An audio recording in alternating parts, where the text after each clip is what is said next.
Thank you. We're continuing our team coverage of those races to watch. Some of the candidates made stops in Tippecanoe County as they used these last hours before the election to push for votes. News 18's Kelly Roberts is live in downtown Lafayette tonight with more about which candidates visited Tippecanoe County and what they're doing to get your votes. Kelly? Jeff and Gina, it was mainly Republican candidates in Tippecanoe County trying to get those last-minute votes. One of them was Richard Mourdock, who of course is trying to run for a seat in the U.S. Senate. He and other candidates agree with these close races. Their work won't stop until 6 p.m. tomorrow. Candidates hit the pavement going door to door to talk to voters in the final day before Election Day 2012. All election commercials, campaign commercials, radio ads, that's all a cheap substitute for what I call the retail nature of this. And the response is usually good. Republican Congressman Todd Rokita teamed up with District 27 State Representative Republican candidate Chuck Hockema in Tippecanoe County Monday, going door to door pushing for votes.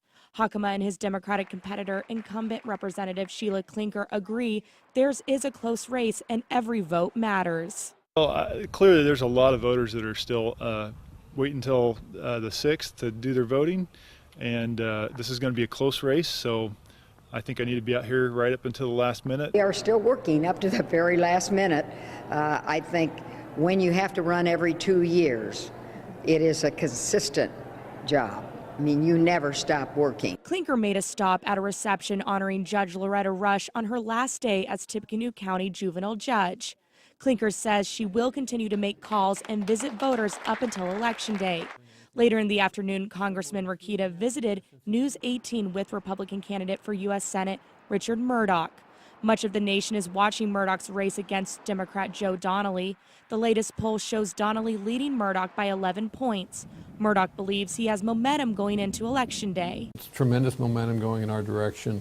All the counties that are reporting early voting that are Republican counties show huge turnout. When asked if his controversial comments in the last Senate debate about his stance against abortion with no exceptions will hurt his chances of winning, Mourdock says this isn't what the voters are concerned about. The statements of that debate have, in part, I suppose, defined who I am, because I believe life is precious.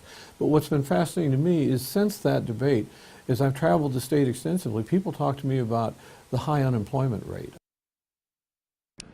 The candidates I talked to today seemed very optimistic going into Election Day, but again, they all admit, these close races, it may just be a few votes determining the winner. Reporting live in downtown Lafayette, Kelly Roberts, News 18.